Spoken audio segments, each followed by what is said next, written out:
안녕하십니까. 지난 시간에 여러분들은 제조물 책임법의 주요 법리에 대해서 공부하셨습니다. 제조물 책임법은 소비자 보호를 위해서 만들어진 법인데 굉장히 중요한 법적 특징을 갖고 있죠.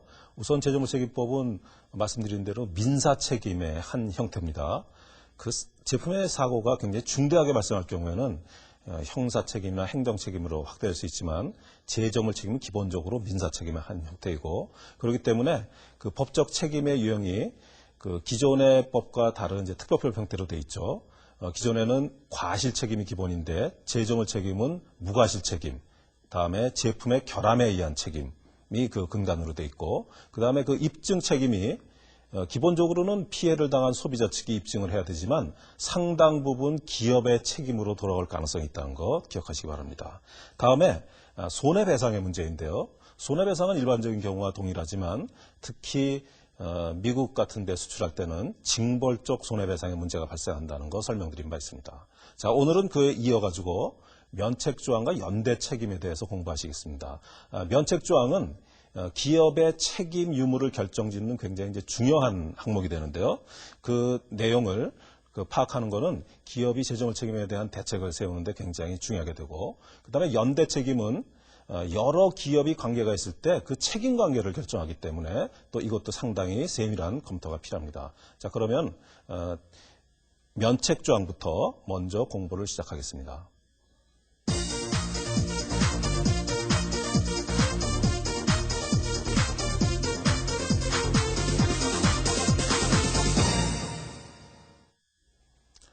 말씀드린 바와 같이 면책조항은 기업의 책임을 결정짓는 중요한 항목이죠. 그 내용에 대해서는 법에서 명시를 하고 있기 때문에 그 법에 있는 내용을 하나씩 공부를 하면서 그 세부적인 사항을 알아보도록 하겠습니다. 먼저 제조물 책임법 제4조에서 정하고 있는 면책 사유입니다. 자, 법에서는 이렇게 명시를 하고 있죠. 제3조의 규정에 의하여 손해배상 책임을 지는 자가 다음 각 회의라는 사실을 입증한 경우에는 이 법에 의한 손해배상 책임을 면한다라고 되어 있습니다. 즉, 이 조항에서 규정하고 있는 사항을 입증을 하면은 배상 책임을 면한다. 즉, 배상을 하지 않아도 좋다는 내용이니까 기업에게는 상당히 중요한 의미를 주는 조항입니다. 그 첫 번째 내용으로 이렇게 규정이 되어 있죠. 제조업자가 당해 제조물을 공급하지 아니한 사실. 자, 제조업자가 당해 제조물을 공급하지 않았다. 이거는 어떻게 보면 굉장히 당연한 조항일 것으로 생각이 되는데, 사실은 이 조항의 유무에 따라서 여러 가지 영향이 생길 수 있습니다. 몇 가지 사례를 가지고 이 조항이 갖는 의미를 한번 생각해 보도록 하겠습니다. 첫 번째는 화재 사고와 같은 건데요. 제가 지난번에 어떤 가전제품 회사를 방문했더니 이런 일이 있었어요. TV 같은 가전제품에 화재가 발생했는데 그 화재의 피해를 주장하는 소비자가 회사에다가 배상 요구를 해온 겁니다. 그래서 그 관련자들이 놀래가지고 그 피해자를 찾아가서 보니까 그 화재가 발생한 TV가 자사 제품이 아닌 것이 발견이 됐습니다. 자, TV가 불에 탔기 때문에 소비자는 기업에 의존해서 신고를 해왔는데 그것이 자사 제품이 아니라면 배상할 필요가 없겠죠. 다음 경우는 모조품에 관한 문제인데요. 자, 어떤 전동공구 회사가 지난번에 방문해서 보니까 굉장히 많은 고민거리가 있어요. 그건 뭐냐면 자기 회사 제품과 똑같은 종류의 모조품이 시중에 유통이 되는 겁니다. 소비자들은 거의 식별을 못하죠. 제품 똑같이 생겼고 그 회사의 라벨도 붙어 있고 포장도 똑같이 되어 있습니다. 그런데 그 회사의 사람들은 그 제품이 진품인지 모조품인지 금방 식별할 수 있죠. 만약에 저런 전동공구에서 모조품인 전동공구에서 사고가 났을 때 그 사고에 대해서 누가 배상을 해야 될까요? 그거는 모조품을 공급한 사람이 책임질 문제이지 진품을 공급하는 원래 사업자가 책임질 문제가 아니기 때문에 그것도 그 조항에 해당될 수 있고, 다음은 도난과 관련된 사항인데, 만약에 회사가 제품을 개발하기 위해서 여러 가지 개발 중에 시제품들이 연구소에 보관이 되고 있었는데 그때 완전히 확인되지 않은 시제품이 도난을 당한 그런 사고가 있었다. 이때 회사가 책임을 질 것이냐 하는 거는 지금처럼 그 법조항에 있는 대로 공급하지 않았기 때문에 책임이 존재하지 않는다. 이렇게 생각할 수 있고, 다음의 경우에는 도난이기는 하지만 그것이 완제품인 경우에는 또 법적 해석이 좀 달라질 수 있습니다. 보시는 바와 같이 만약에 완제품을 시장에 공급하기 위해서 창고에 보관하고 있다가 도난을 당했다. 이때는 기업이 그 공급 의사를 갖고 있었기 때문에 그것에 대해서는 재정을 책임을 지게 되고, 조금 전에 보신 바와 같이 공급하지 아니하였다라고 해서 책임을 면할 것을 주장하는 것은 가능하지 않을 것으로 생각합니다. 다음은 그 면책사유의 두 번째 사항인데요. 그 사항은 굉장히 이제 기술적인 문제에 귀착이 됩니다. 이 내용은 상당히 전문적인 사항인데 먼저 법조항을 한번 보시겠습니다. 법조항에서 두 번째 면책사유는 제조업자가 당해 제조물을 공급한 때의 과학기술 수준으로는 결함의 존재를 발견할 수 없었다는 것입니다. 여기서 과학기술 수준이라는 것은 그 물건을 공급한 제조업자의 기술 수준이라는 뜻이 아니고 그 제품을 공급한 때의 보편적인 과학기술 수준을 얘기하게 됩니다. 자, 지금 인터넷이다 또는 여러 가지 방법으로 기술에 대한 정보나 지식이 굉장히 광범위하게 유통이 되고 있죠. 그런데 그 제품을 공급할 당시에 일반적인 과학기술 수준으로는 결함의 존재를 몰랐다. 그러니까 제품이 공급될 당시에 그런 일반 수준에서는 그 제품이 사람에게 어떤 피해를 주는지를 알견할 수 없었다. 그럴 경우에 제조업자에게 책임을 지울 것이냐. 만약에 그 제품을 사용하다가 나중에 사고가 났을 때 제조업자의 책임을 지느냐 하는 문제가 되는데, 이거는 굉장히 이제 중요한 그 기업의 책임을 결정지는 굉장히 중요한 요소가 됩니다. 그래서 그것을 사례를 가지고 먼저 말씀드리는데, 첫 번째 외국에서 여러 가지 판례에 의해서 확립된 사례는 최고의 기술 수준을 적용했을 때 기업이 책임을 부담할 것이냐에 대한 내용입니다. 그 내용을 잠깐 보시면 이렇게 되어 있습니다. 그 최고의 기술 수준이라는 것은 State of the Art라고 되어 있는데요. 그거는 제조 시점에 존재하고 동시에 그 이용이 합리적으로 용이한 안전상, 기술상, 과학상의 기술을 그걸 최고의 기술 수준이라고 얘기합니다. 자, 여기서 그 최고의 기술 수준이 왜 그 기업의 책임과 관련이 되느냐 하면, 최고의 기술 수준을 적용한 기업의 제품은 나중에 그보다 더 발전된 제품이 등장하더라도 그 제품에 대해서 책임을 지지 않게 된다 하는 뜻입니다. 그것은 실제 미국의 판례에서도 많이 볼 수 있는데요. 미국에는 이런 판례가 존재하고 있습니다. 보통 지상을 운전하는데 보통 험로 주행을 하는 그런 기계설비죠. 트랙터를 예를 들어서 말씀드리면, 이 보시는 트랙터에 그 사람이 탑승하는 뒤쪽에 이렇게 롤바가 있습니다. 이제 안전장치죠. 이 안전장치는 이 트랙터가 험로를 주행하기 때문에 전복이 되거나 했을 때 이 탑승자를 보호하기 위해서 설치된 장치입니다. 그런데 처음에 이 트랙터가 개발돼 가지고 오랫동안 사용하는 동안에는 전복 사고가 빈번하게 이루어졌음에도 이러한 롤바를 설치하지 않는 것이 그 당시의 기술 수준이었습니다. 그런데 나중에 기술이 발전하다 보니까 전복 사고 시에 소비자를 보호하기 위해서 그 롤바를 붙이는 것이 안전에 도움이 된다 해가지고 이 롤바가 등장이 됐습니다. 그때 과거에 이 롤바를 부착하지 않은 제품이 결함 제품이라고 판단을 할 것이냐 하는 문제가 됩니다. 자, 이것은 기술이 지속적으로 발달하기 때문에 과거 제품을 공급하던 시점에 적합했던 제품이 세월이 지나서 보다 더 나은 제품이 등장했다고 해서 과거에 판매된 제품이 전부 다 결함으로 이렇게 될 수 없기 때문에 굉장히 중요한 이론적인 내용입니다. 이것을 그 일반 이론에서는 개발 위험의 항변이라고 얘기하고 있는데, 그 내용을 잠깐 설명드리겠습니다. 최고 기술 수준과 같은 뜻의 의미를 갖는 것인데, 제조물 책임법을 강력히 적용하면은 개발 활동이 위축이 됩니다. 즉 신제품은 시장에 처음 등장하는 것이기 때문에 그 PL법을 적용을 해가지고 그 신제품 개발자가 그 이후에 발생할 모든 문제점에 대해서 책임을 지라 그러면 신제품이 그 시장에 등장하지 못하는, 즉 개발 활동이 위축되는 그런 가능성이 있죠. 그래서 신제품 개발 활동을 보호하기 위해서 이 개발 위험의 항변을 인정을 하게 되는데, 이 사항은 그 소비자 측에서는 물론 굉장히 반대를 하겠죠. 하지만 신제품 개발이라는 정책 목적을 위해서 설정된 것이고 앞에서 말씀드린 최고 기술을 적용하는 것과 같은 내용의 취지로 이해를 하시면 되겠습니다. 다음은 그 면책사유의 세 번째 사항인데 이 내용 역시 그 실무적으로는 그 많이 관련 사항이 이제 발생할 수 있는 그런 내용입니다. 어떤 것이냐면은 법과 규격과 관련된 판단입니다. 그 내용을 먼저 법조항을 먼저 보시면은 제조물의 결함이 제조업자가 당해 제조물을 공급할 당시에 법령이 정하는 기준을 준수함으로써 발생을 했다. 이런 경우입니다. 자, 법령이 정하는 기준을 준수했다. 즉 법이 요구하는 바를 따라서 제품을 만들었다 이런 뜻이죠. 그때 기업이 책임을 질 것이냐 하는 문제입니다. 상당히 이제 중요한 그런 판단을 하게 되는데 여기서 법령이라는 것이 무엇이냐를 먼저 판단을 해보면 그 사항을 이해할 수 있을 겁니다. 여기서 법령이라는 것은 기본적으로 강제력이 있는 것만 해당이 됩니다. 우리나라 같은 경우에 여러 가지 뭐 형식 승인이라든지 또는 개별법에서 제품을 어떻게 만들라고 규정하는 경우가 있겠죠. 그 경우에는 해당이 된다 이런 뜻입니다. 그러나 임의 규격은 제외입니다. 즉 임의 규격을 준수해서 만들어진 제품은 제조물 책임법상의 면책사유에 해당되지 않는다는 얘기죠.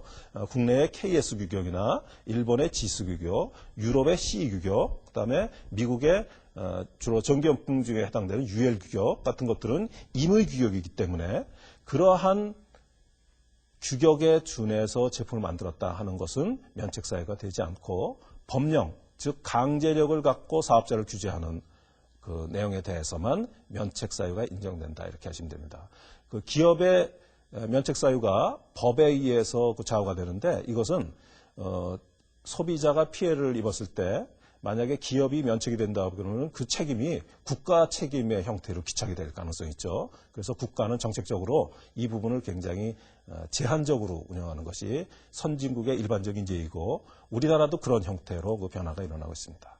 다음 네 번째 사항은 주로 모기업과 협력업체에 관한 사항인데 그 조항을 먼저 보시겠습니다.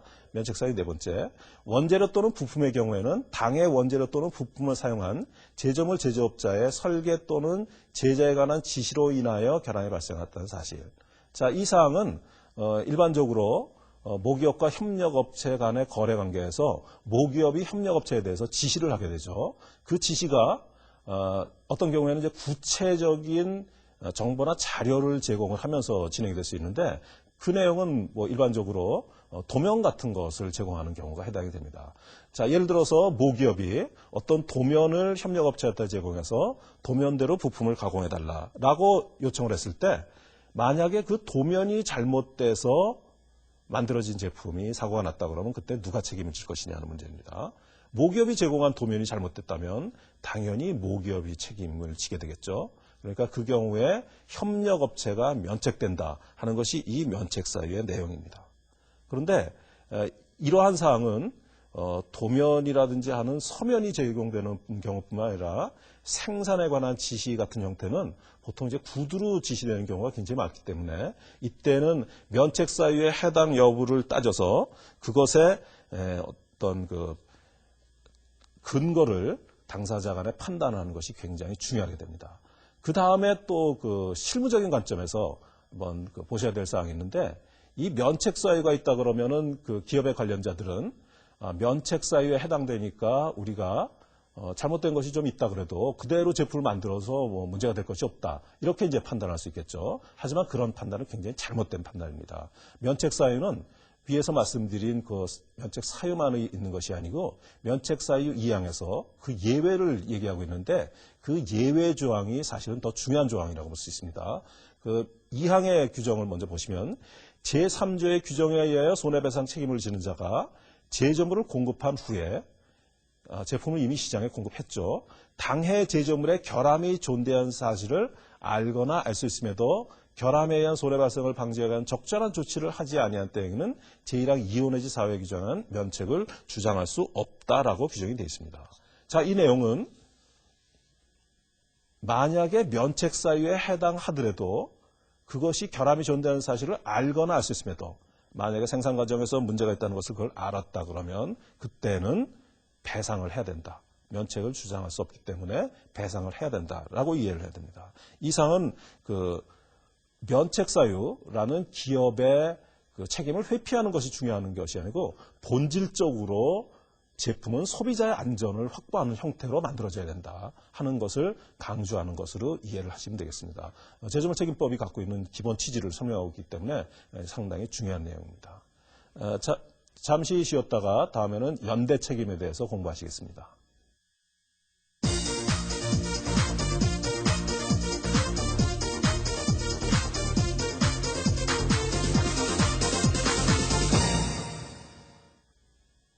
자, 이어서 연대 책임에 대해서 말씀드리겠습니다. 여러 기업체가 이제 거래 형태에 관련이 되게 되죠. 예를 들어서 뭐 부품을 조립해서 제품을 만든다 그러면 부품을 공급해주는 협력업체가 여러 단계에 이제 있어가지고 모기업에 공급이 되고 또 원재료를 공급하는 또 많은 업체가 사업에 관여하게 되는데 그때 문제가 생겼을 때 누가 책임을 지느냐 하는 사항입니다. 먼저 법에서 규정하고 있는 내용을 보시겠습니다. 제조물책임법 제5조에서는 이렇게 설명을 하고 있습니다. 동일한 손해에 대하여 배상할 책임이 있는 자가 2인 이상인 경우에는 연대하여 그 손해를 배상할 책임이 있다 이렇게 되어 있습니다. 여기서 여러분들이 만약에 연대하여 손해를 배상한다는 그 연대 책임의 원리를 여러분들이 이해하신다면은 이 법조항은 이제 쉽게 이해하고 그 다음에 실무에 적용을 할 수 있게 되는데 연대 책임의 법리는 사실은 우리 생활 주변에 얼마든지 많이 있는 그런 사항이죠. 연대 책임의 법리를 먼저 한번 생각해 보도록 하겠습니다. 먼저 채권 채무 관계가 있는 채권자와 채무자가 만약 있다고 하죠. 그 경우에 일반적으로 채무자의 변제 능력이 부족하거나 뭐 자산 상태가 부족할 경우에 그때 채권자가 보증인을 세울 것을 요구를 하게 됩니다. 그때 보증은 통상적으로 연대 보증의 형태가 되는데 연대 보증인이 그 채무자의 채무에 대해서 연대 보증을 하게 되죠. 이때 만약에 채권자가 변제를 요구하는 상황이 벌어졌을 때 이런 상황이 벌어집니다. 채권자가 변제를 요구하는데 채무자에게 변제를 요구하는 것이 아니고 채무자가 재산적인 능력이 떨어지니까 연대 보증인이 직접 배상을 하도록 요구할 수 있습니다. 즉 청구 행위를 채무자에게 하지 않고 바로 연대 보증인에게 하게 되는 경우를 얘기합니다. 이때 연대 보증인은 나는 채무자가 아니기 때문에 변제할 수 없다라고 항변을 하지 못하고 그때 요구에 따라서 변제를 해야 됩니다. 그리고 사후에 채무자에 대해서 구상을 통해서 원래 채무자가 지어야 될 부담을 이제 묻는 그런 이제 과정을 겪게 되는데 이 경우에 구상을 해가지고 제대로 배상을 받기 어렵다는 건 여러분들 일상생활에서 잘 아시겠죠. 그러니까 보증을 잘못 썼다가 재산상에 굉장히 심각한 피해를 입는 것 이런 것들이 일반적으로 이제 나타나는 연대 책임의 법리인데 그 연대 책임의 법리가 제조물책임법상 여러 기업의 거래 관계에 같이 적용이 된다 하는 사항입니다. 자, 제조물책임법에 관련된 사항을 그림을 보면서 설명드리겠습니다. 자, 제조물책임법에서는 협력업체가 부품이나 원자재를 공급을 하게 되죠. 그거를 모기업에 공급하고 모기업이 완제품을 만들어서 소비자에게 공급을 하게 되는데 협력업체가 공급한 원재료나 부품에 문제가 있어가지고 모기업이 만들어서 시장에 공급한 제품에 사고가 발생했다 할 경우에 누가 책임을 지게 되느냐 하는 문제입니다. 이것은 앞에 말씀드린 바와 같이 연대 책임의 법리를 적용한다고 이제 법에 명시가 되어 있죠. 즉 피해자는 피해를 당한 측은 모기업과 협력업체가 연대 책임의 관계로 묶여져 있으면 그중 아무에게나 배상을 청구할 수 있습니다. 일반적인 경우에 협력업체는 규모가 작기 때문에 그 규모가 작은 협력업체에 바로 청구를 하는 경우는 거의 없을 겁니다. 잘 알려진 모기업에 청구를 하게 되고 그때 모기업은 연대 책임의 원리에 따라서 일단 피해자에게 배상을 해야 됩니다. 다음 단계 내부적으로는 모기업이 이제 협력업체에 구상을 하는 그런 법적인 관계가 이루어지게 되는데 이러한 그 연대 책임의 법리가 적용되는 그 거래사항은 굉장히 다양하게 적용이 될 수 있습니다. 가장 대표적인 사항을 말씀을 드리도록 하겠습니다. 표를 보면서 한번 보시면은 첫 번째 앞에서 말씀드린 바와 같이 부품이나 원재료를 공급하는 거래 관계입니다. 이거는 거의 모든 제품이 부품이나 원재료를 협력업체로부터 공급받기 때문에 이거 거의 모든 거래에 적용된다 이렇게 볼 수 있고 앞에서 제조업자를 설명드릴 때 설명드린 OEM 거래 관계입니다. 주문자 상표를 부착했을 경우에 상표를 부착한 사람이 제조업자로 규정됐기 때문에 또 연대 책임의 관계가 생기게 되고 그것은 보통 유통업체들이 하는 프라이빗 브랜드 PB 상품 거래 자가상품 부착 거래에서도 똑같이 적용이 됩니다. 여기에 참고적으로 자가상품 부착 거래에 대해서 책임을 누가 질 것이냐 하는 것은 공정거래위원회가 표준계약서의 형태로 정해놓은 것이 있습니다. 그 내용을 간략하게 한번 보시면서 그 내용이 많기 때문에 간략하게 한번 보시겠습니다. 공정거래위원회가 자가상표 부착 제품에 대해서 제작품의 책임 조항에서 이렇게 설명을 했습니다. 갑과 을이 상호 협력을 해가지고 재정을 체감하는 문제를 해결하고 제품을 잘 만들도록 노력해라라는 내용이 있고, 다음은 그 책임에 대해서 설명하겠는데 그 원문 자체가 길기 때문에 좀 자세히 설명드리겠습니다.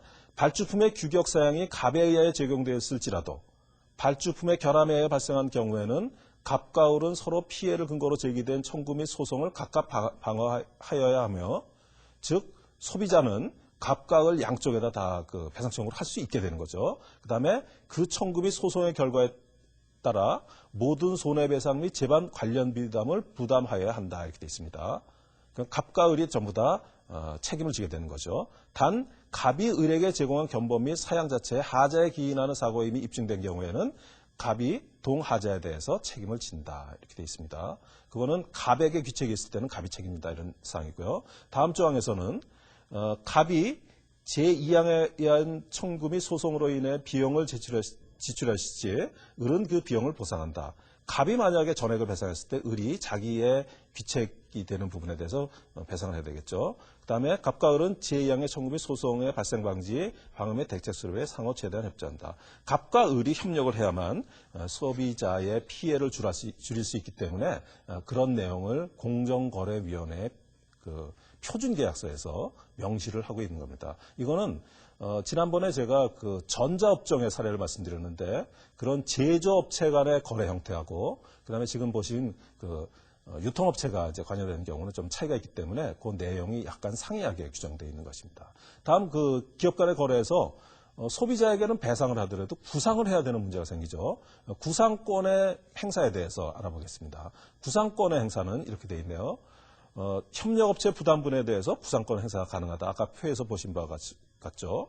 만약에 모기업이 전혀 책임을 지지 않고 전액을 협력업체한테 구상을 하는 거는 그거는 공정거래법상의 우월적 지위 남용에 해당되기 때문에 법 위반 행위가 됩니다.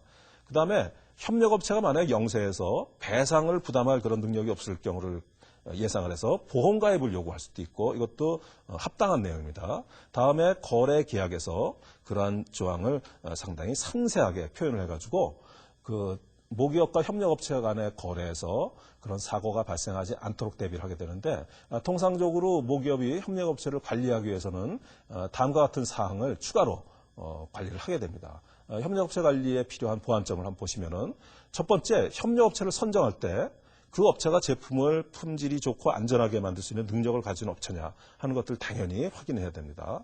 다음, 기존의 계약에 추가를 해가지고 제조물 책임을 염두에 둔 그런 계약 조항이 필요하게 됩니다. 다음, 제품을 안전하고 품질 좋게 만드느냐를 주기적으로 평가하고 관리를 해서 절대로 그 사고에서 벗어나는 일이 없도록 그렇게 관리를 해야 되겠죠. 이런 내용들이 모기업이 협력업체를 관리하면서 필요한 사항이 됩니다. 그 사고의 내용은 실제 굉장히 다양하게 벌어질 수 있는데, 실제 사고에서 벌어졌던 상황을 한번 보도록 하시죠. 이 사항은 지난번에 그 사고가 발생한 이후에 뉴스에서 보도된 내용입니다. 밥솥 폭발이나 만두 파동 같은 거 사례에서 설명드린 바와 같은데, 제품의 불량이나 결함 때문에 발생하는 것이고, 그것이 만약에 협력업체가 잘못해서 문제가 생겼을 때 상표를 부착하거나 완제품을 공급한 모기업도 같이 책임을 지기 때문에 모기업이 그러한 그 거래 형태에 대해서 굉장히 부담을 느끼게 됩니다. 그래서 그 사항을 보완하기 위해서 그 여러 가지 이제 그 보완책을 쓰게 되죠. 자, 지금까지는 그 경제적인 측면에서 제품을 보다 더 싸고 그다음에 가격 경쟁력을 갖게 하기 위해서 대기업인 경우에 자기 회사에서 제품을 만들면은 여러 가지 이제 비용이 추가적으로 발생되게 되죠. 보통 뭐 그 간접 비용 같은 것들이 굉장히 많이 발생해가지고 규모가 작은 기업보다 굉장히 부담이 크게 됩니다. 그래서 그런 것을 그 보완하기 위해 가지고 제품을 협력업체에다 기업에다 생산을 위탁하는 경우가 이제 많이 생기게 되는데 제조물 책임법이 적용되고 또 그다음에 그 법의 규정을 받는 사고가 발생하다 보니까 모기업들이 그런 형태의 거래를 기피를 하게 됩니다. 협력업체에서 벌어지는 일들이 모기업의 그 울타리 안에서 진행되는 것이 아니기 때문에 눈에 보이지 않고 눈에 보이지 않으면 이제 관리가 소홀하게 되죠. 그런 것의 부담이 굉장히 크기 때문에 모기업들이 그 확인되지 않은 협력업체에다가는 제품을 발주하지 못하는 협력업체의 경영상에도 굉장히 이제 어려움을 많이 초래하게 되는데 제조물 책임법이 궁극적으로 소비자에게 안전한 제품을 공급하는 것이 목적이기 때문에 그런 내용 상당히 이제 중요한 영향을 주게 됩니다. 자, 그러면 지금까지 배우신 내용을 한번 정리를 해보도록 하겠습니다.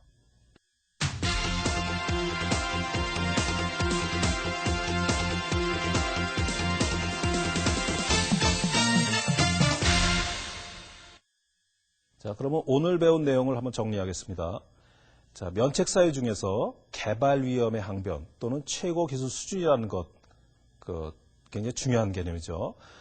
이 최고 기술 수준이라는 것은 이 내용을 결정하기 위해서는 단순한 법률적인 판단으로 되는 것이 아니고 이건 기술적인 판단이 반드시 선행돼야 됩니다.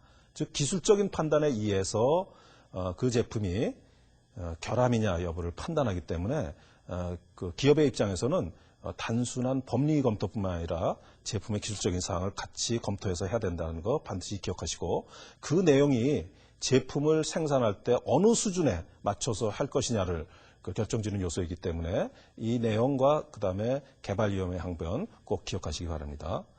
다음은 면책 사유 4가지 다음에 그 2항이 있는데 이 제조물 책임법의 면책 사유의 내용은 1항의 규정보다는 2항의 내용이 오히려 더 중요하다는 것 꼭 기억하시기 바랍니다. 일반적으로 회사에서